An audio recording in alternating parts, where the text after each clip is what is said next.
Well, this is a bit of a blast from the past, isn't it? The Subaru WRX. The last time I drove one of these was way back in 2016. And to be fair, with this 2021, not a lot has changed. The car I drove back then was a premium edition, and it was the Lineartronic CVT automatic transmission version. This car's saving grace, apart from being brand spanking new, is 6-speed manual, this one. And it's a limited edition. It's what they call the Saigo. Now, Saigo apparently is Japanese for the last one, or the final one. Yes, this is the last WRX of this version. Well, the last special edition WRX of this particular iteration. New car next year. Subaru New Zealand have made up 18 vehicles and called them Saigo. And what difference do you get over and above a regular base model WRX? Because you're paying $7,000 more than a regular base model WRX. Yes, folks, that's right. This is $55,990. And you can get a premium one with sunroof and leather and a few other bits and pieces for $53,990.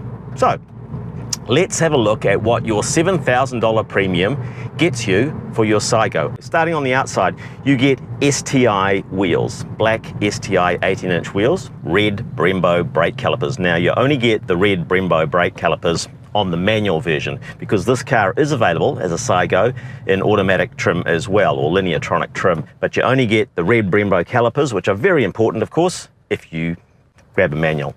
Black badges, but only on the rear of the car. Black shark fin antenna on the roof, black spoiler, and yeah, that's kind of it from the exterior point of view. Oh, black mirror caps as well, sorry. Very important to mention those. So a few little black accents on the outside of the car. Inside, we get an STI steering wheel, which is suede covered, feels nice in the hands. Recaro seats, also in suede, and they are STI branded, as you can see. Door cards with the same sort of red accent stitching and suede finishing. You get a carbon fiber dash inlay here.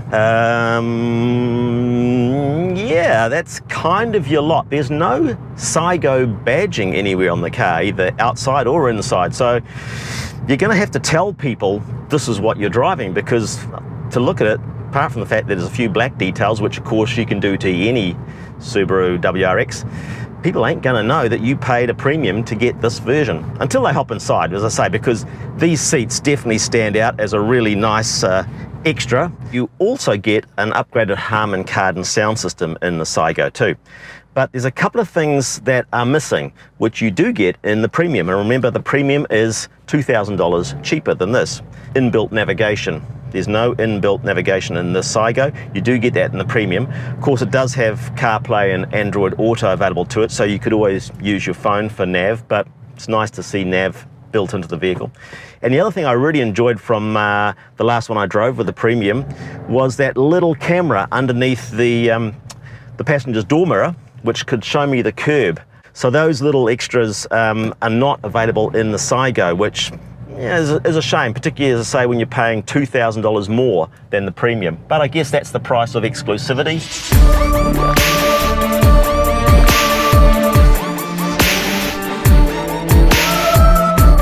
And mechanically, it's the same as a regular WRX. So that means a 4-cylinder boxer engine, 197 kilowatts of peak power, and that's at 5,600 RPM, and peak torque of 350 Newton meters, and that's between 2,400 and 5,200 RPM.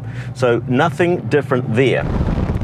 The clutch, I'm finding, is a little hard to second guess exactly where the bite point is. It seems to be quite a long way up in its travel, quite a long way towards the top of its travel is where the bite happens. But you'd get used to that, wouldn't you, after a couple of days. The gear lever is nice and notchy. You get a definite mechanical click, clack as you go between ratios, which tells you that something's really happening down there. And that's, again, look, even rattling across the neutral gate is yeah, quite satisfying, because you do feel like you're sitting inside a machine. It's not been all electronically distanced from you. The whole thing feels very, I wouldn't say it's visceral, that's more like the STI. The STI definitely feels more visceral, but this thing still feels connected, it's kind of energized in a mechanical way. I like that.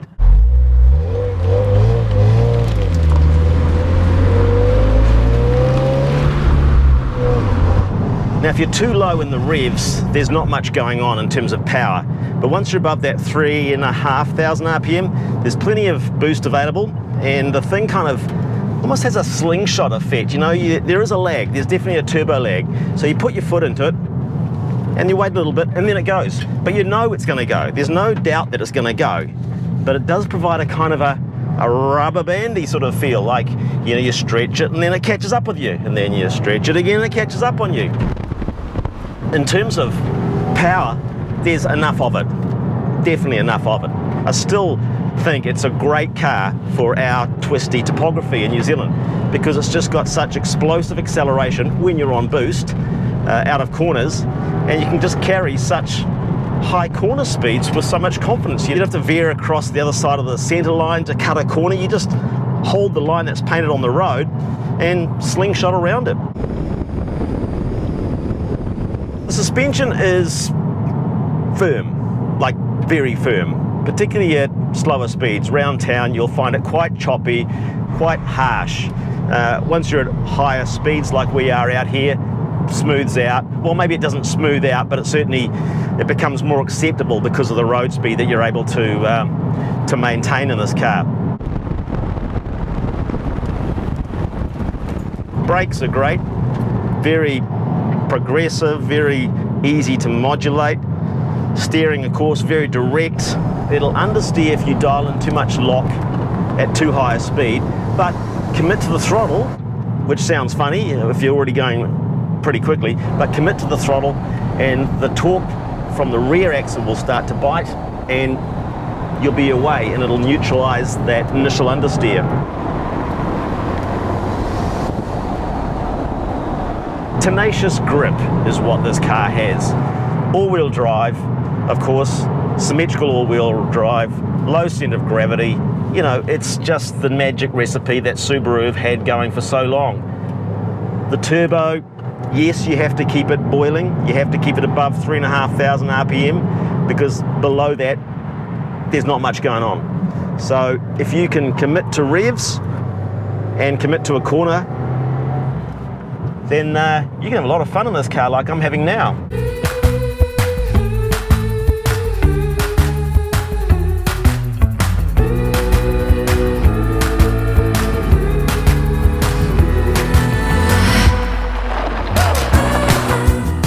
You've got to acknowledge you're in an older feeling car. It feels and looks older in here.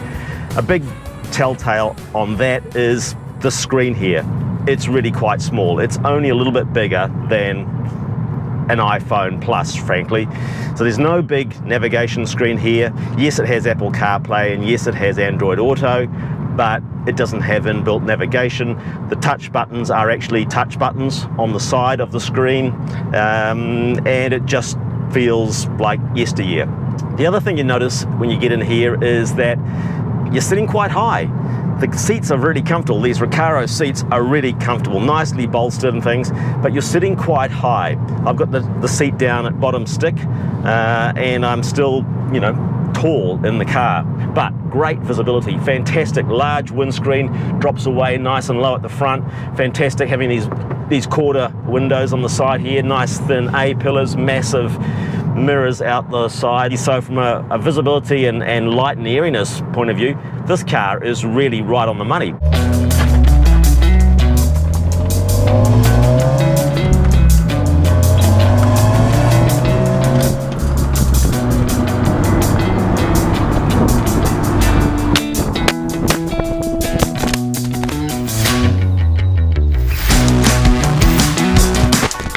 Well, that was an interesting ride, wasn't it?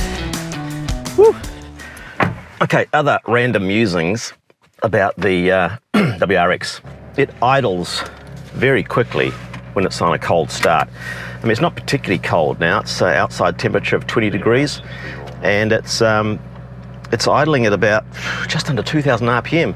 So it'll keep idling at a high speed for quite some time. It's not a big thing. It's just a thing. What else? The pedal box is really good for heel and toe.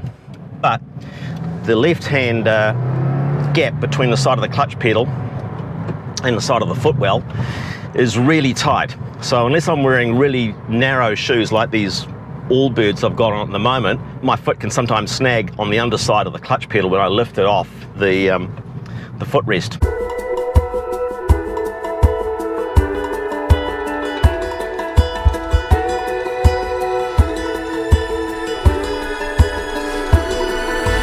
I like it. It's simple and it's rudimentary and it's kind of a little bit rough around the edges, but I like a bit of rough around the edges on these sorts of cars. Performance cars, I can forgive a lot of creature comforts for when they deliver a stimulating drive and a satisfying go fast attitude, which this car does. This has it in spades. So I can live with a bit of rev hang. I can live with a bit of a, weird clutch action. I can live with a click-clack gear lever with a long throw. Yeah, all those things are perfectly acceptable because this car goes around corners so well, it accelerates so well, it brakes so well. It's just so much fun to drive. You have to work at it. It's not something you can easily hop into and feel immediately at home. But once you're familiar with it and you've put your spade work in, got to know the car, it's really, really fun. Really fun. And because you've had to put that work into it, see, look, there's another rev hang gear change with it, a shudder through it. But because you've put the work into getting to know the car and get the most out of it, it's easier to form a bond with it, and you get a longer, satisfying ownership relationship, I think, with a car that you've put work into. So yes, the WRX is old. Let's face it, it's just old. But it's still good. Don't confuse old with being good, because this thing is still a very satisfying drive. More satisfying than a lot of cars I've driven recently that are kind of modern and more up to date. And yes, they've got big infotainment screens and they've got, all the autonomous emergency braking and start-stop engine technology. And those are nice and worthy, and certainly the safety stuff is great to have on board. But you're not really missing out on much in the way of good times in the WRX. And that's what these cars, performance cars, are all about, aren't they? Good times. And this thing still provides heaps of those. Whether you spend 48 grand on a base one or 53 on a premium one, or you stump up with an extra 2K to get this limited edition Saigo, up to you. But you can't really go wrong with any of them, I think. Unless it's a CVT one, of course.